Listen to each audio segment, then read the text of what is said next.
I don't really have a fancy starting off spiel, but I'll do it, and then we'll go. All right. Um. Oh my God! Now I'm freezing. Okay, I'm ready. We're starting. We're starting. Stop laughing. Be serious. This is a serious video.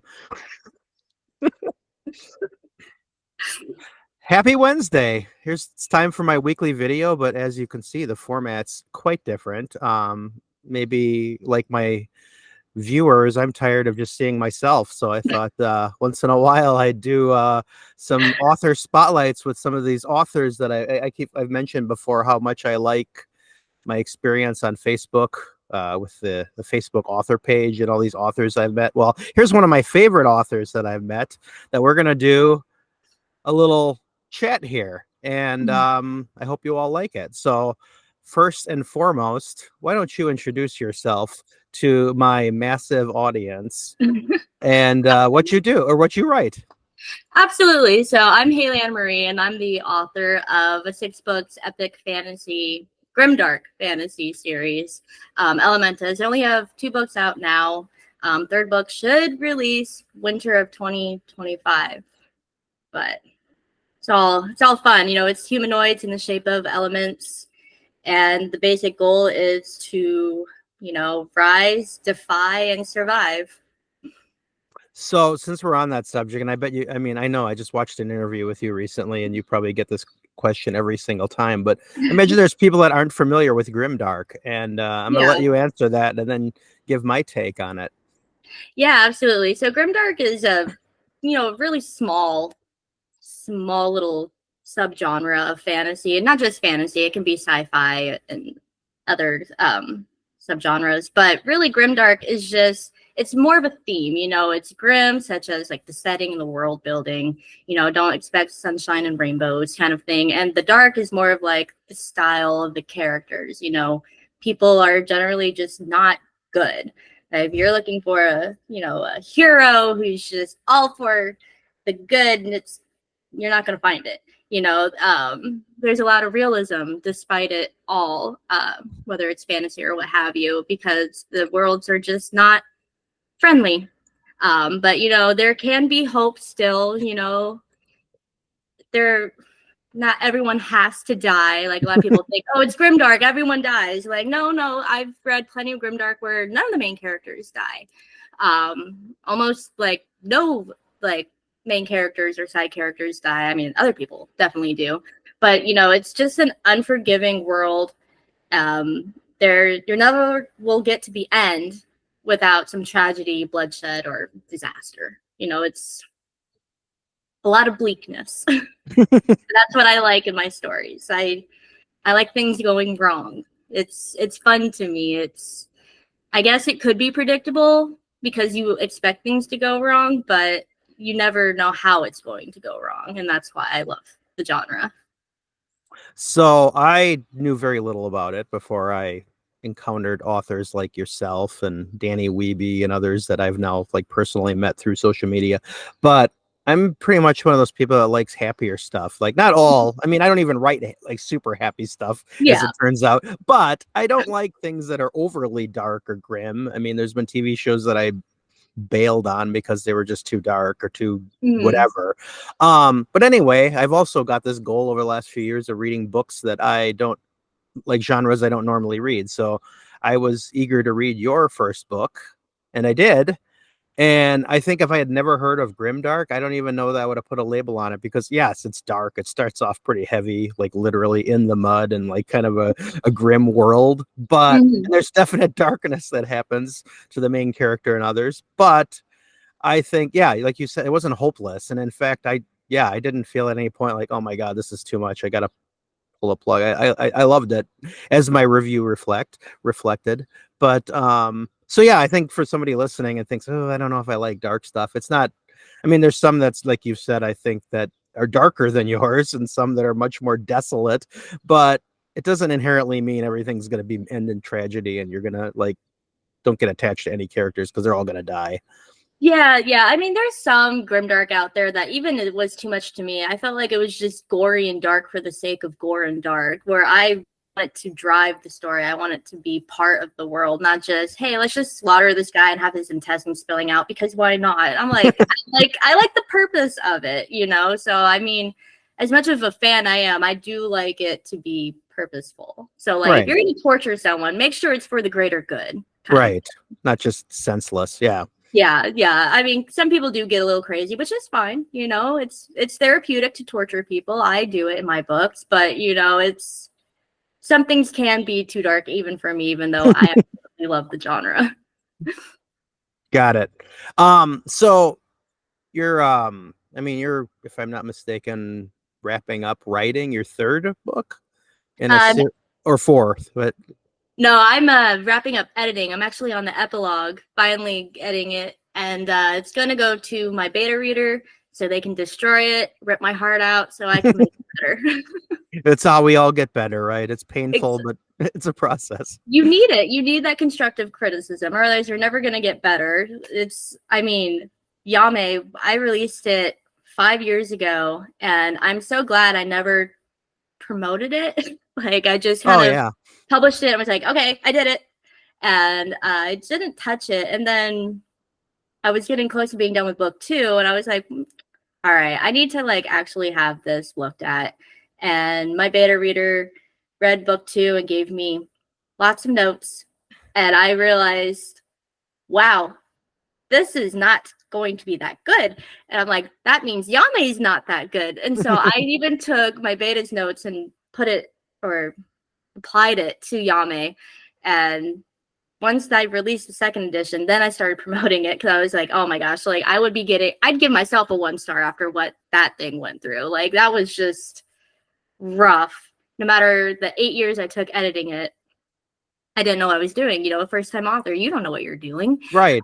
Um, it's Absolutely.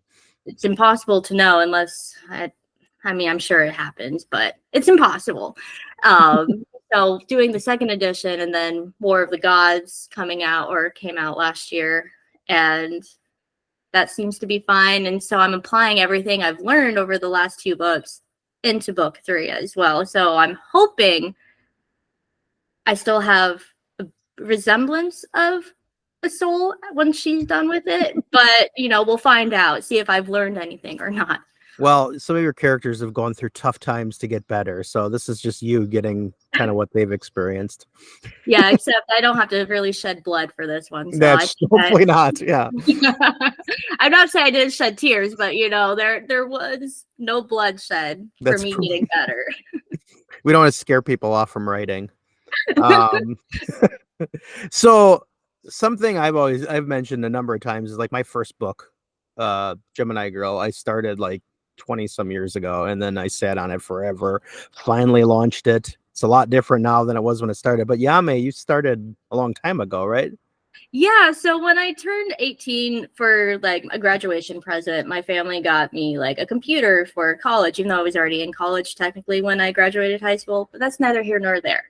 And the first thing I did was write Yame. That's the first thing I did. I typed it all up. It's been in my head for years, like started middle school. It's definitely changed. It definitely got darker as life happened, which I know high school, how much life can happen, but a lot can happen.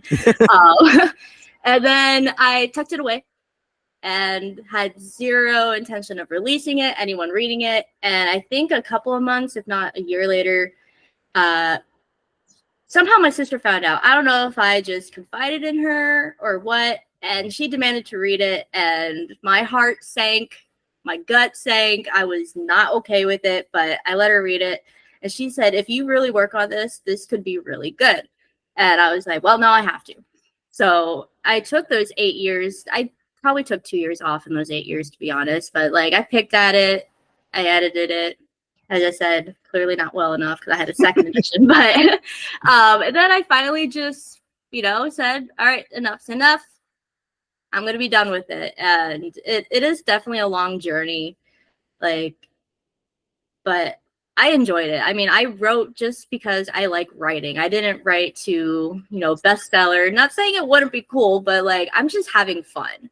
I'm just getting Perfect. the story out of my head because I think that's what it should be. It's a passion. You should be having fun doing it. It shouldn't really feel like work, and it doesn't. I mean, sometimes editing does get a bit grueling and you're over it.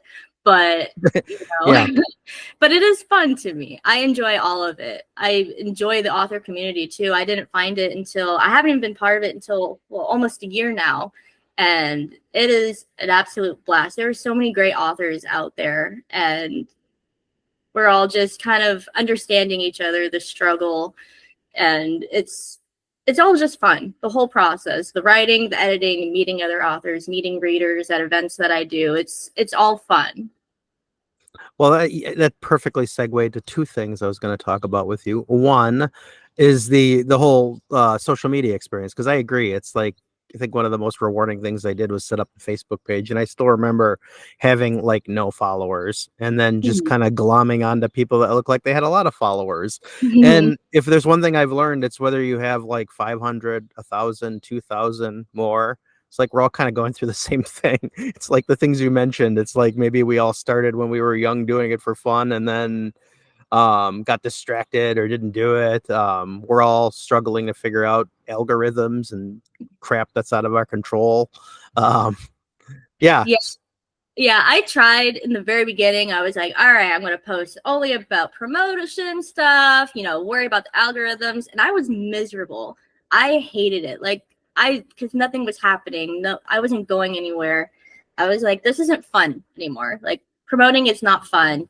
And so I completely stopped promoting my book and I just started goofing off. And that's where I noticed I started getting followers and started interacting with other people because it was fun to me. I'd much rather stand in front of a window, talk about nonsense, take pictures with my finger up my nose, because that's I don't know. I feel like I should be more professional because it's my book page, but people like to know who they're buying from. Like that's the kind of thing we are in nowadays, I guess, which makes me sound old. Obviously, I'm not, but like people like to know who's behind, the book, the art, and so I didn't Absolutely. do it to get ahead. I was just like, I gave up. And because I was miserable, I'm like, well, it's not miserable goofing off, having fun. It's Like, right. either people will like my nonsense or they won't, because again, I just want to have fun. And if I sell a book while having fun, cool. If I don't, cool. I mean, I still post, I think at least once a week, I post, hey, by the way, I'm an author. Here's my book. But for the most part, it is just pure nonsense. And it's fun. That's the balance I found too. It's like, yeah, you don't know at first you think you have, well, this is a business page and you have Mhm. to only talk about your book and kind of seriously, but like, I think, I don't know. And then I don't know, people like you and I also buy other people's books and products, and Mhm. you don't want the other person to be kind of lame or all serious. So I don't know. I think that balance is good. Like, Yeah. we don't take ourselves too seriously. No, and I don't think anyone really should because again, I was, trying to be all serious and I was miserable because I'm not a serious person. Like that's just not my personality. Like I just want to have a good time. That's all I want to do. And meeting other authors who also are just having fun but also trying to, sell books. We just all have so much in common for the most part. Absolutely. Yeah, we sure do. Again, kind of along these lines, something that I always kind of admire that you and other authors do is put yourself out there going to like book signings and book fairs. Because Mhm. I'm not gonna lie, I haven't done one yet. And the mere thought of it makes me super, super anxious because it's not my strength. I suck at my Mhm. elevator pitch. But I've had a conversation with you, I think, about that recently, and like um you kind of had the same thing feelings, same reservations, but you put yourself out there. So talk a little about that. Yeah, so I am actually a very introverted person. I like to keep to myself. I like to be in my little bubble. I don't like people looking at me, talking to me. Like I like to be alone. But someone another author kept talking about how they were like selling books at these events, and I know this area that I live in have tons of events, and I'm like, you know what? If I want to take this author career semi seriously, I wanted to try it and I was sick to my stomach. Like I didn't eat. I was so anxious and I was like, oh my gosh, like what if I only sell one book? What if I sell no books? Like this could be a disaster, like all those anxiety thoughts came. But um even though I'm a introvert and like keep myself, I also am stubborn. So if I said I'm going to do something, I'm going to do it. I don't care how sick it makes me. I don't care how flustered I get. I'm going to do it. And I, don't like living in fear. I did that when I was younger with my anxiety was out of control. And, you don't know unless you try. So I found an event that's a semi-big event, and it was an affordable table because some of these events are like $200 a table. I'm like, I would have to sell way too many books to make that back. So I found a affordable table, and I was a nervous wreck, especially because like for the first like hour, I think no one came, and the anxiety thought like, oh my gosh, this is a mistake, this is a mistake. And then someone came by, started asking questions, and I was like, I wasn't prepared. Like, I don't know what questions people ask at these things. But after a few book sales and after getting asked the same question over and over, I started getting more and more comfortable. Like, okay, now I know what to expect. I know how these things go. And since the event was successful in my eyes and I felt confident by the end of the day, I'm now addicted to them. I can't stop. Like anytime I see, an event, I'm like, how much is that table? I want to go. Like it's fun. And I love seeing readers like get excited. Like I've seen people physically shaking, excited to read. Like they were crazy. They flipped over to like the middle of the book and started reading. And I was like, oh my God. Like, what are you doing? What are you doing? Like That's not how a book works. oh my gosh, that gave me more anxiety than anything else. I was like, you can't. And I know what part she was at. I was like, this is nuts. Like that is not a part you can just jump into without any warning. But like it's just a blast, and I have no regrets, putting myself out there. And not every event is successful. I've had like 2 or 3 events where I'm like, I didn't really make much of a profit.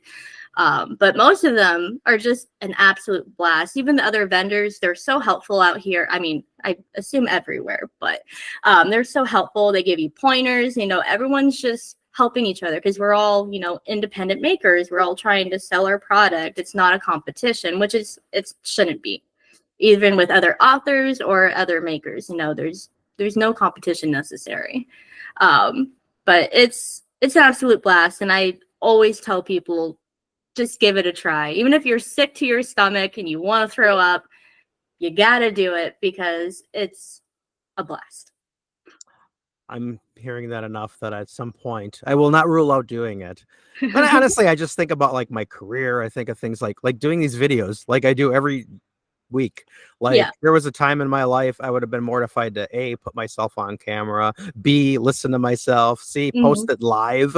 So but then you do it enough times and you just get you kind of get over the hump. So I think that's true of all these things. It's probably be really good for me to do that, and I will not rule it out. Yeah, no, especially if you already have like your series, well, semi-complete. People love that. People love to binge. I've had people who only buy the first book because they want to test it out, they're unsure. And I've had people buy both books at the same time, like, nope, I just want them now. Obviously there's more, but it's going to take me quite some time to have all 6 at these events. But it's, again, I will always tell you to do it, especially because you have 3 books out already and they're quick reads. I mean, I've only read the first. And it's a series. It's a complete series. So it's like somebody could get all 3 and. And they could, and they would love it. I mean, I've only read the first one, but I enjoyed the first one. I finished it quite fast. I think I read it in less than a day, technically. But, it's people love sci-fi. People love fantasy. People love horror. So, I mean, you just have to find an event that would kind of suit you, but not always. I mean, my first event was a car show. Yeah, I remember you saying that. That's like nobody would predict that would be a good one. No, but I tried it and it was fun, and I'm doing it again this year. So especially with the whole trilogy out, you absolutely have to. I will think about it. And I mean that. I'm not just blowing you off. I will actually think about it. I'll remind you. Okay. Okay. So, I mean, it's like you read my mind. The next question I had was going to say, so I have to make this video a little about myself. So, you actually read Gemini Girl, and sci-fi is not like your go-to, right? I've So never read a sci-fi until your book. wow. So that's a lot of pressure on me. But yeah, you just kind of mentioned it a little bit, but what'd you think?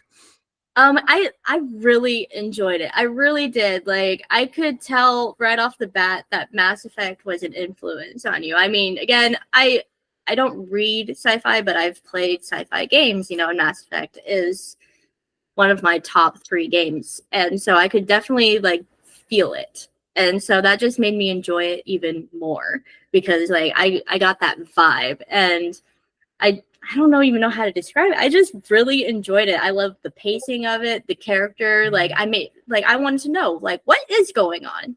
Like I had to know where this was going, what she would do next. And so it's exactly what I look for when I read a book. Like I want to turn the next page. I want to go on an adventure. And you took me on an adventure. Good. That's what I want. I just haven't gotten to book 2 because I'm trying to finish my book I 3, think that's an understandable priority. but I should be finishing the epilogue hopefully today, if not tomorrow. And then I'm jumping right into 2, and I'm Nice. probably gonna go right into 3 right after that.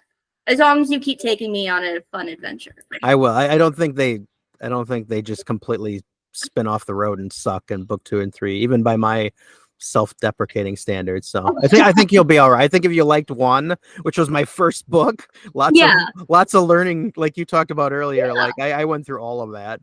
So yeah. they definitely got a little more refined with each one.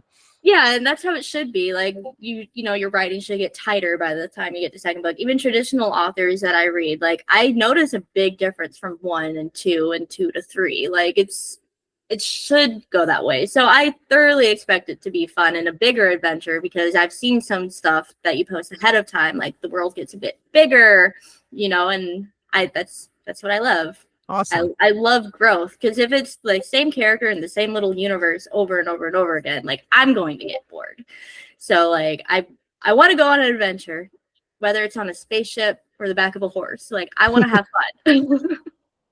Well, as I said, I'm on board with yours too, because I think similar to your experience, War of the Gods, your second book, I don't remember how long it is, but I read that thing in, I think, pretty rapid pace. Like I couldn't believe how I fast couldn't put it down. Yeah, the first book is less than 300 page, but the second one, War of the Gods, is definitely longer.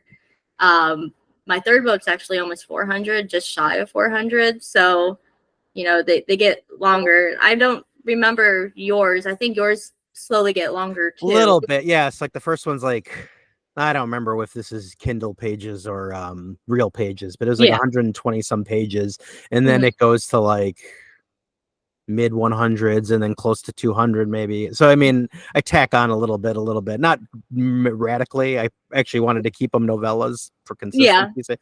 The next one I'm writing, I'm shooting for more novel length, but we'll see how that goes. And so is that one not part of the trilogy or is it part of the trilogy? Because I'm glad you asked, because people like Rob Netto out there are I know. they're spreading a lot of false information. It is not the I am not Douglas Adams of the Hitchhiker's Guide to the Galaxy fame. I am not writing a 4 or 5 book trilogy. It is the start of a new saga, as I like to say. Okay. I Because don't know how long that saga is going to be. It's going to be more than 1 book. I already decided that, but it could be okay. 2 novels, could be longer, but it's Hmm. something different. Yeah, because Rob is definitely planting in my mind that this is book 4 of a trilogy. I'm like, okay, I need to ask, Yeah, like, he's full what of is it. that doesn't sound right at all. Yeah. Trust your instinct. Rob, you're wrong. But now it's obviously he just likes like getting a rise out of me, which worked again. Good You job, Rob. know, that's kind of what we do though. We're all having some good fun with each other. Speaking of which, I threw in a bonus question for you that you're not expecting, and that would be, what's your favorite Robert Goulet song? Oh my gosh. Lisa's gonna kill you. She is, but this is my video, not hers. I don't know his music, so I just know he's a singer. Well, I guess That's, that's progress, right? I you mean, you know, didn't even know of his existence before. no, I I knew I knew Oh, the you did. name. I Okay. was like, I know that name, and I'm like, pretty sure it's a singer, and I had to look it up because you just kept posting pictures of it. I'm like, I'm so confused right now. I need to know who this is. So this isn't a complete inside joke to those of you watching. I mean, I am admittedly, and I'm a good deal older than you. A Robert Goulet fan, God rest his soul.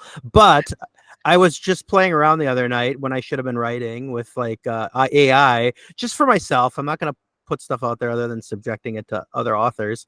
But then my weird nighttime brain started doing things like Robert Goulet as Cyberpunk's mercenary and other things. And that's what started this whole thing. And then I would post the pictures, and it was like this guy in like a bodysuit with like, you know, like a Batman, almost like with It Robert was Goulet's hair and mustache. It was ridiculous. it was so bad. I can't remember which one where he had like the 70s porn star stash Yes, that was too. one of them from the mercenary. Was that it? Okay, I Yeah. couldn't remember which one that was. One of them looked like very like Grand Theft Auto themed. Yep. Like I was like, okay, like I can handle that. Yeah, we get a little out of control at night in that chat when we're all supposed to be writing, editing. It Right. I mean, it's like we need an excuse to procrastinate. It is And both that, but yet I have thrown legit questions out to you guys that have helped me with yeah, my writing. I mean, I keep feel like I'm doing nothing but slacking lately, but I did hit 10,000 words on my next book, which I feel is a milestone, considering yeah, that's 1/3 the length of my entire first book. yeah. No, I mean it is great. I mean, it does feel like we're goofing off a lot, but might as well goofing off. Like you've done 10,000 words, and I'm on the epilogue of book 3, so there is progress, Yes. even if you get a little too crazy with AI. And Yeah, maybe I have to restrain myself because I don't think the name Robert Goulet was meant to be typed in there. well, after the last AI picture you made, you're definitely banned from doing any more Yeah. Robert Goulet AI. And if you want to know what we're talking about, go to my social media and find my Discord link and be warned. Yes, be warned. I was invited, and I don't think anyone knew what they were signing up for. So, No, I didn't know what I didn't know what they were signing up for, and I run it. Um, so the usual places that people can find you on social media and in general. yeah, I mean, I have a TikTok, but I go on it like once a week. Same here. I kind of gave up on it. It's not my vibe. I only made it because at my first book show, people kept telling me, "Oh, make one, make one." I was like, "Oh, maybe this will work." I don't enjoy it. It's not fun. I have an Instagram which I kind of ignore too, and I have a Twitter or X now, which I kind of ignore. So mainly, I'm just on Facebook under Elementas series. Because that's where I goof off. That's where I have my community, my connection, and it's just that's the best place you can find me. Where like I have my links to my website, the Amazon. It's just that's the best place really to find me is on Facebook. I am on other places you can find me, all under Elementos series, but Facebook is the place to really get to know me if you're brave enough, or on Steve's Discord if you're Right. If you're really brave. if you're really brave, glutton for punishment, and you really want to know who's behind Elementus series, you can go on the Discord. We let our hair down there, and I don't even have any. It's a wild place, that's for sure. Yeah. It goes downhill really fast. We get on track like maybe once a day. Yeah. It's a mix. It's a mix of fun Yes. and chaos. Of course, but you need chaos. Chaos. Life without it is too orderly. I mean, I thrive in chaos. So. Yes. Well, thank you for taking the time. This was fun. I mean, I'll be fully transparent. Sometimes I feel like my videos week to week are like some topics are better than others, but I'm hoping people like me not just doing this by myself and meeting other awesome authors. So thanks again. Oh yeah, absolutely. It's been a blast.